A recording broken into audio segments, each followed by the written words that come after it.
I'm Savannah. As Annie said, I am a current college student. I was living on campus before all of everything happened with COVID, and it's been, it's been different to adjust to because I was used to being home all the time, and then once I finally got out to college and saw how it was to live on my own and got comfortable like being independent, and then it suddenly stopped. It was a lot of you know it was a lot of different things that I had to come to terms with in myself, because obviously I wanted to continue living on my own, but I have taken you know my experiences from living on my own for the time I was at college, and have been using it at home, trying to get out more on my own, trying to keep myself busy. So yeah, that's just Cool. Savannah, just really quickly, what are you studying? I am studying arts management at the moment.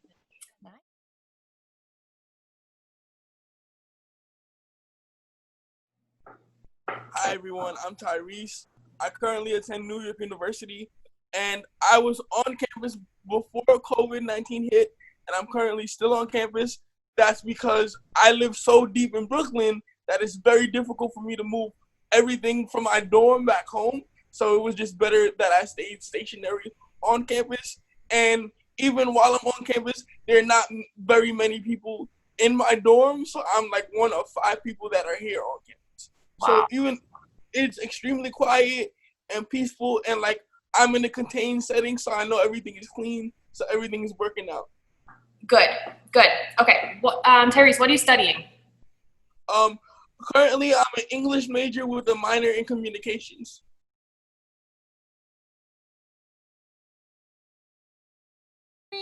I'm Kara. I'm 28, so I'm a decent amount older than Savannah and Tyrese. I went to SPA from 2005 to 2011. And normally, when there's not a pandemic happening, I live on my own in Silver Spring, Maryland, which is just outside of Washington, D.C. And I work for a national disability rights organization in Washington, D.C., which I'll talk about a little later. Since the pandemic started, I didn't want to be alone. And so me and my family all kind of agreed if it was best if I came home to New York. So I've been here back with my parents since the middle of March. And it's actually been kind of hard because I'm used to being on my own, and things here aren't, quite set up the way things in my apartment are. And so it's actually been a bit of an adjustment. Okay. Kara, what did you study in college? You've got a bachelor's and a master's, right? So my undergraduate degree was in education with a specialty in elementary education and special education. I thought at the time that I wanted to be a teacher. I had gone through a lot of stuff. I went to public school growing up. So it was very difficult for me being one of the only kids with disabilities growing up in my school, which is why finding SPA was such a revelation for me. And so I kind of wanted to give back, and I wanted to make sure that no kid like me ever felt like that again. It didn't quite go as planned. There's a lot of backstory behind that, but suffice to say, it did not go as planned. And so then I got my master's degree in disability studies, which is basically just looking at disability from a sociological point of view, not as an individual medical condition, but as an issue of society.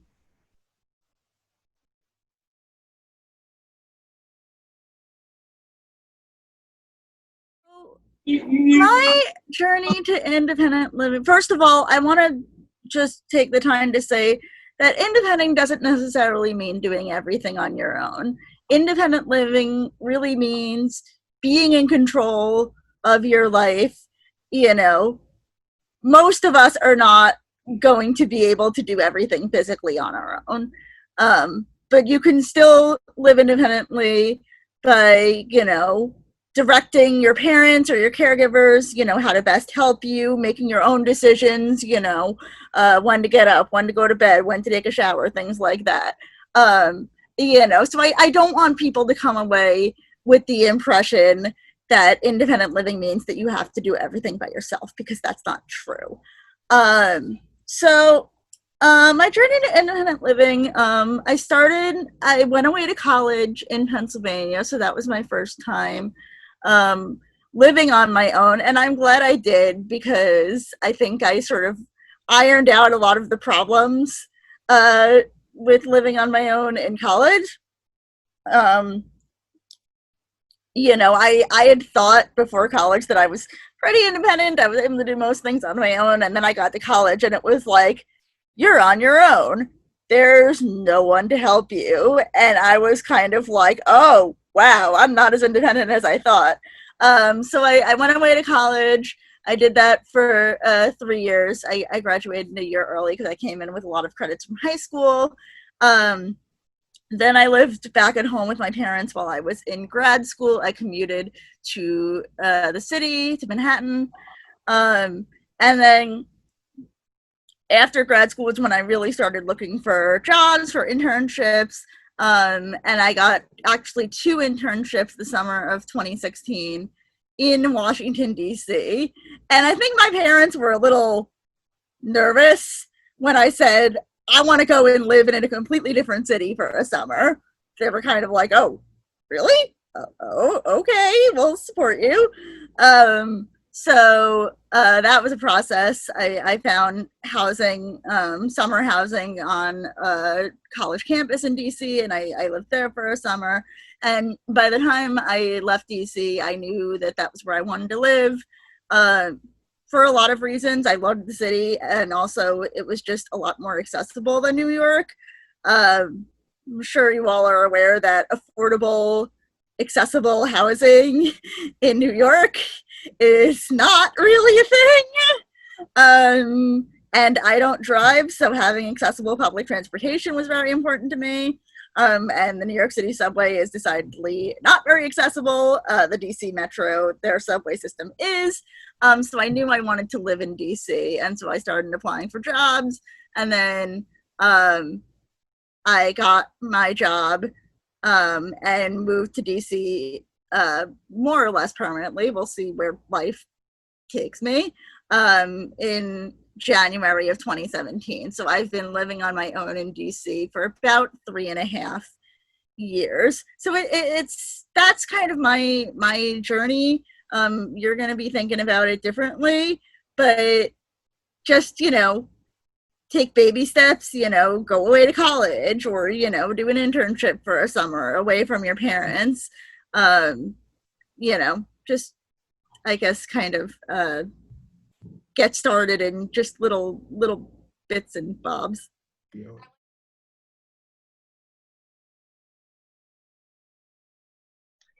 I wish I knew that my school wasn't as accessible as it seemed, because when I first went to view the school and look at it from the surface, it'll look, pretty accessible enough to get around enough.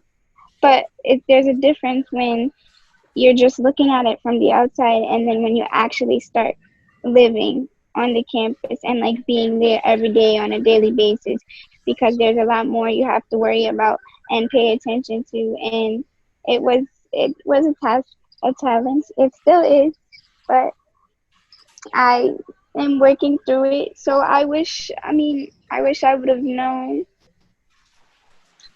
And it's hard because there are many schools that are not going to be properly equipped. But I guess the more I would have known, the more I would have prepared myself.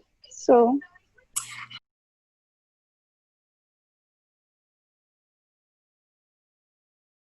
issue.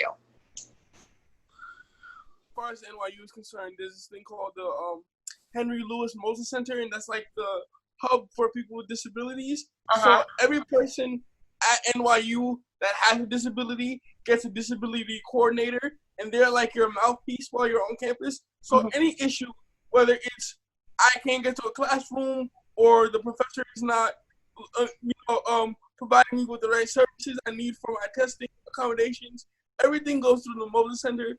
And I would just say to everyone that's considering college, you need to be as vocal as you can and like just stay on top of things, because then that really determines the level of success you will have.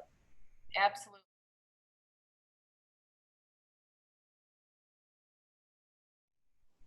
Kara, you want to start? Yeah, I can start. There's when I start thinking about it, I always think, oh well, I don't use a ton of adaptive equipment. I can mostly, do things on my, and then I start thinking about it, and then I realize that even though some of the stuff I use isn't necessarily marketed as adaptive, it's still really useful for me and helpful for me. So like a lot of my trouble is with like personal care, like showering, washing my hair. I could not wash my hair on my own until I was about 15 or 16. It's still difficult for me. Cutting my nails, things like that. So I use, to shave my armpits and my legs, I use a Schick Intuition razor. It's a razor that's kind of built up and rubberized. It's a lot bigger than like your standard like disposable razor that you'll see, so it's easier for me to hold. And it has its own, like, I don't know what you call it, like soapy system, so you don't have to put shave gel on. So kind of, reducing the amount of steps it takes for me to shower is really important, because fatigue is my number one issue. I get fatigued very, very easily. And I also use 2-in-1 shampoo conditioner, so I don't have to have my hands up by my head and doing that scrubbing twice. I can just do it once.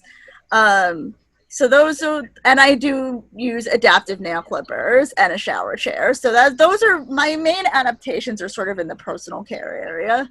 So how did you find out about those? Was it like trial and error? Was it your? Yeah. A lot of it was just research, either on my part or my mom's part. My mom she works in special ed. She's a special ed teacher aide, and she just has that kind of like analytical, research-minded mind. Mm-hmm. So, when I was growing up, she'd see that something was difficult for me, and her brain would go, okay, how do we solve this? Yeah. So, a lot of it was just, and I like research. I'm like her. I like research. Research makes me happy. So I think between the two of us, we really researched a lot of things. I'm always sharing resources with people online. I'm part of a Facebook group I started for people with CP. Kathleen knows, her and I are always texting back and forth with, resources or something we found that's helped us. Or something we found that didn't quite help us. Yeah, there's a lot of trial and error, and she's a dork like me, so the two of us will happily sit at the kitchen table flipping through durable medical equipment catalogs. But I think it's just a lot of research and putting yourself out there and trying to find what works for you, what doesn't, sharing your, asking other people with disabilities, what works for them. On campus? I wouldn't, okay, so as far as home goes, I have like 3 or 4 grabbing tools, because I tend to like drop things a lot. I have butterfingers. So Your reachers? Yeah, so it's essential that I have like grabbing tools all over the house, because when my mom and dad are not around, I need to figure out how to get things. Mm-hmm. But as far as campus, everything is pretty much laid out for me. But I will say, when I got to NYU, they didn't have like automatic door openers, and I advocated for all the buildings I used to have automatic door openers, and now that they have them, thanks to me, so I had to like really figure out a way to like, voice my opinion about that issue, because that was the only way I was going to be able to enter a building on my own. So. Mm-hmm. Good. And Savannah, what do you think? Any pieces of equipment that haven't been mentioned that have been helpful? Wow. The equipment I'm going to mention is actually a really important piece of equipment. It's my power wheelchair, because when I first started college, I had a completely different wheelchair. It was a power assist wheelchair, which was a manual chair with like power in the wheels, which you operated with your hands. If you pushed, it gave you a little extra push, and for a while that worked. But like as the year continued to progress in my freshman year, I realized that wasn't working for me anymore, because the campus is just so big, and you go so many places throughout the day, and it's like it becomes very tiring. So I realized that that wasn't the chair that I needed anymore, and that I needed something that would help me a little more. So I knew that I needed to get a power wheelchair, because I knew it would make it easier for me to get around. I knew it would make it easier for me to get places faster, and I just knew it would make it easier for me all around. So I had to make that decision within myself and be like, okay, this is what you need right now. And like I set up a whole GoFundMe for it, and it ended up working out. So that is very important. Good. And that's a good point, Savannah. A lot of you guys are in that stage where, some of you have power chairs, and that's how you get around. Some of you ambulate and use a manual chair for backup. Some of you ambulate and have a power chair for backup. There's all different things. But as you move on to the next stage of your life, high school, college, something that worth talking about, the person that, that does your chair, whether it's an OTPT, your vendor, think of where you want to be in 5 years. If you're going to be living in the city, or you're going to be living somewhere else on your own, it might be worth thinking about power chair as a and then have a manual backup. There's a whole, if anyone has any questions on that, I'm happy to answer any. But for me, I walked all throughout high school. People who were at camp with me, you guys will remember, like, most of the time I walked. And I've always had trouble with distance, and I have an older sister who's 3.5 years older than me. So when she was touring colleges, I went along with her, and I realized, wait a second, how am I going to do this when I go to college? I cannot walk this far. So my scooter was great, because it was my first introduction to sort of power mobility, and being able to sit and being able to move at the same time was like mind-blowing. And so I used my scooter all throughout college, all throughout grad school, and my internships in DC, and for the first couple of years that I was in DC. But I started to have a lot of chronic pain, and scooters are not made custom to the user.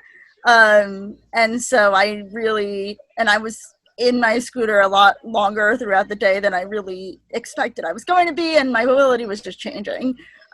So I got my first custom power wheelchair 2 years ago, I think it was.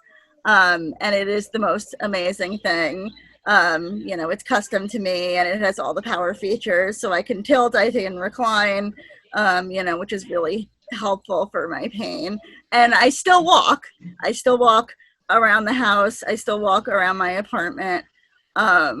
If I'm going somewhere super quickly, that's just like, I go from the house to the car and the car to a restaurant, and I sit down, I'll take my crutches or my walker.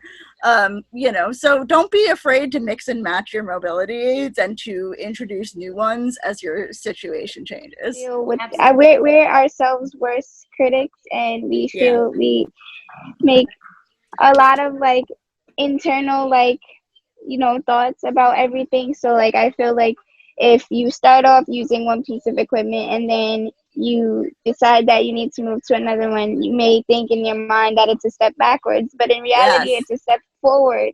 because you're Yes. realizing that this is what you now need. You needed this at some point, and now you need something different. So Yeah. it's really a step forward to be able to, you know, talk with yourself and be like, okay, this is what I need. This is what we're gonna get, and this is how we're gonna go about it. To make it better for yourself. Yes. Absolutely. I want to.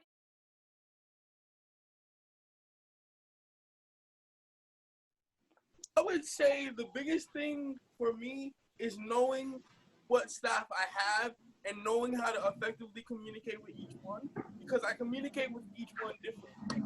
Yeah. I'm a person who has around the clock help, so I have multiple people I deal with on a daily basis, and every one of those people are good at doing certain things, but may not be good at doing certain other tasks I need them to do. So it's just like delegating tasks, telling them what I have to do for the day, a day before, planning out meals if I need meal prep. It's just overall dialogue. For me, it's a little different because I don't use formal personal care attendant services. Whether I could benefit from them or not is kind of a separate issue that I've sort of been thinking about. But that's a whole bureaucracy that I really do not want to get into. What I do have is I sort of create my own support system. And so the one thing I really can't do is clean my apartment. I just don't have the physical ability to do it the way that it needs to be done, and I can't change the sheets on my bed. And I thought I could get away with it the first couple of months that I lived in DC, and then spring hit and I was getting bugs in my apartment, and I was like, okay, this isn't working. So I hire a cleaning person out of pocket to sort of take care of that for me. I use Handy, which is kind of like Uber for cleaning people, which is really nice because I know I may not always get the same person, but I'm always going to get somebody if I schedule a cleaning. So I have a cleaning person on a rotation of every 2 weeks. I have a cleaning person come in, and I have them clean my apartment, sometimes straighten up things a little bit, and then I have them change the sheets on my bed. So it's really all about, telling them what to do, being in control of it, and being creative. Is it okay if I add one thing? Yes, you're the Um, self-direction expert. I was gonna say, let's Sort, make cat talk. sort of. I don't think any of us are. I think we're all trying to become experts by the day.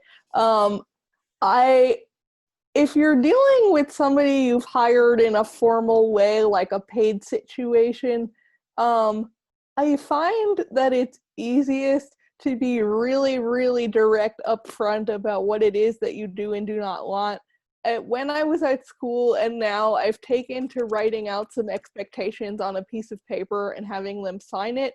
So if there's some kind of, thing down the road, you can say they were definitely very aware of what they were getting into, and that they knew that they were or were not supposed to do that thing, because I've had experiences where, like, sometimes somebody is really bugging me or they're doing something that's definitely not okay.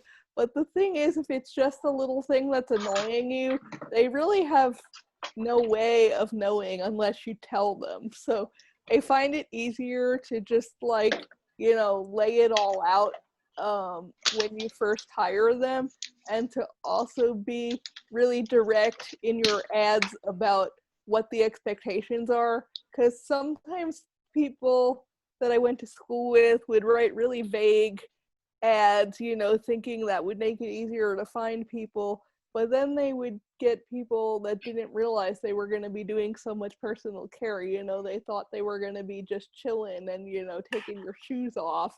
And so I find you find better people if you're super honest about what you need them to do at the beginning. So that way, people who aren't interested in giving you a shower don't apply. You know what I mean? Yeah. So yeah, also, if you have a pet or an animal in your house, I'm always upfront about that in the ad, because I find that sometimes people will be like, well, I don't like cats, or I don't like dogs, or I'm allergic to dogs. So if you want someone that's not either going to be allergic or unpleasant towards your animal, just write in your ad that you have to be comfortable with dogs. I'm glad I did that because both of the aides I've had since graduate school are totally obsessed with my dog, and I think that the dog likes her better than she likes me. So yeah. That's great. And a lot of you guys, if you're living at home and you're still going to school, you might have help in school.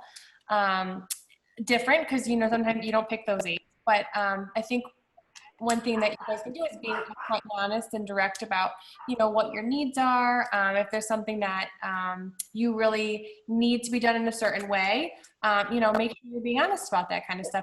Those relationships are working relationships. And as you start a journey, whether it be to move out or to be more independent at home, advocating for yourself and communication is really what I think is, coming out of this is really important. For me, I'm pretty independent with a lot. I won't say I don't need help with anything because I feel like everybody needs help with something. And if I were to say that, I would just not be truthful. But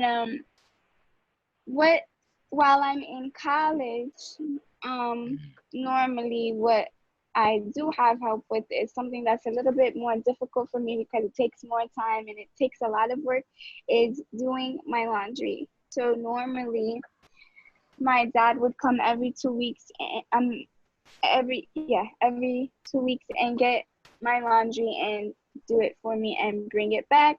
Not because I can't do it, but because it's a lot and it's a lot to do on your own. So he just wanted to help out and make it easier, as well as changing my sheets, because that's also pretty difficult because I know everybody knows the process of changing your bed and you put the sheet on one side and it comes off, and I just don't have the patience for that. So yeah, those are just I'm looking for that some perfect piece of equipment that you can stick in the corners. I haven't invented it yet or seen it, but if I find it, I'll let you guys know. that is just some of the little things I need help with. I think something that was very helpful when I'm living on campus is and I had to make sure that when I was getting everything figured out, that I asked for a room to myself that would have an accessible room to myself, but that would also have a bathroom inside of the room. And the reason I say that I needed that is because I feel like sharing a bathroom, it you have to worry a lot about like time, and like it takes me a lot longer to get ready than some people. So like having to share a bathroom and worrying about like all of those things, and like also having to worry about like my equipment and room and things like that, it's just easier to have everything like individual for me. Like Absolutely. so, Yeah, yeah. absolutely. Okay.